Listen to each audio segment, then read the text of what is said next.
The following video for 2021 is possible and part by Peter on YT PlayStation and Xbox fan. Future tense? Oh my god. This episode from the Loud House sucks. Here are the reasons why this episode sucks in my opinion. The episode starts when it's a normal day at the Loud House, and the siblings are outside, just doing their favorite hobbies. As Rita and Lynn Sr. pull out dandelions growing out of their garden, they, along with their kids, witness a new family arriving into the neighborhood, and moving into a house close to theirs, which was previously owned by the Crowleys. The parents decide to hold off on weeding so they can welcome their new neighbors to the neighborhood.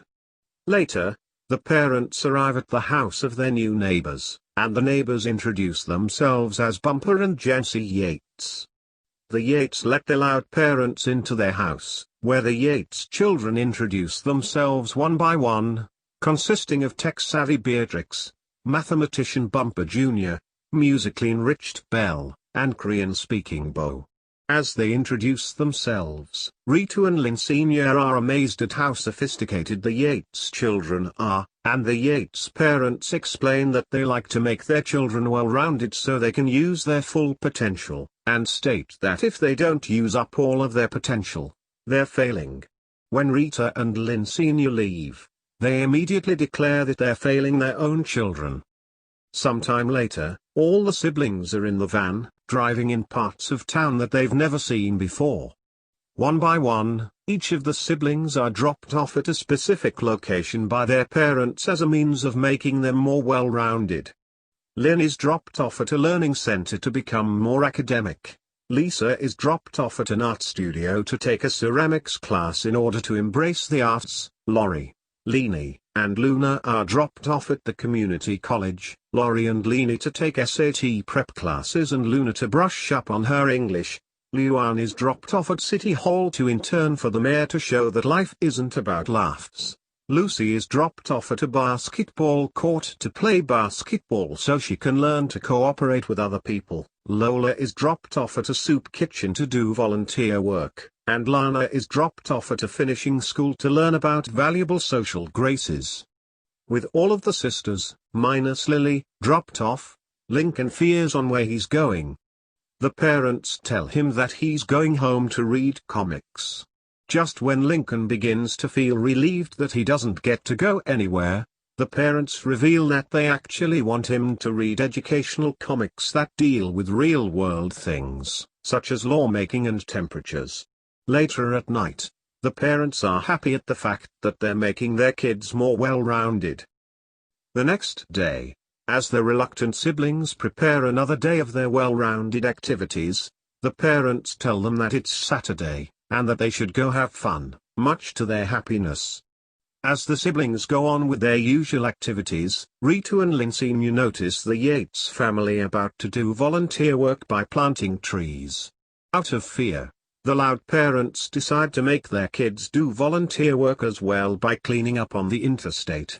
After arriving back home, the parents force their kids into visiting the opera after Lynn Sr. tells them that he saw Bumper at the coffee shop, and said that they're taking their kids to the opera for cultural enrichment.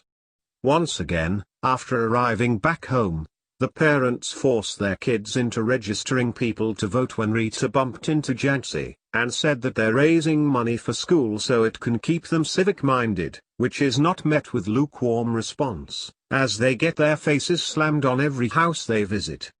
In the dead of night, the siblings decide to call it a day, and as Rita and Lynn Sr. watch TV, they witness the Yates family on the news, having saved an endangered turtle. Unhappy with this discovery, the parents tell their kids to wake up so they can go turtle saving. The next day, after having fed their rather vicious turtle, the siblings arrive back. Lana has passed finishing class, Lynn got first place in the state math bowl, Lori and Leanie's SAT scores went up, Lisa has created 13 whole plate settings, Lucy made the all-star team, Lincoln and Lola have cleaned the entire interstate from Royal Woods to Flint. Luna, now speaking clear English instead of slang, tutored new citizens in English, and Liu An has managed to solve the city's parking crisis.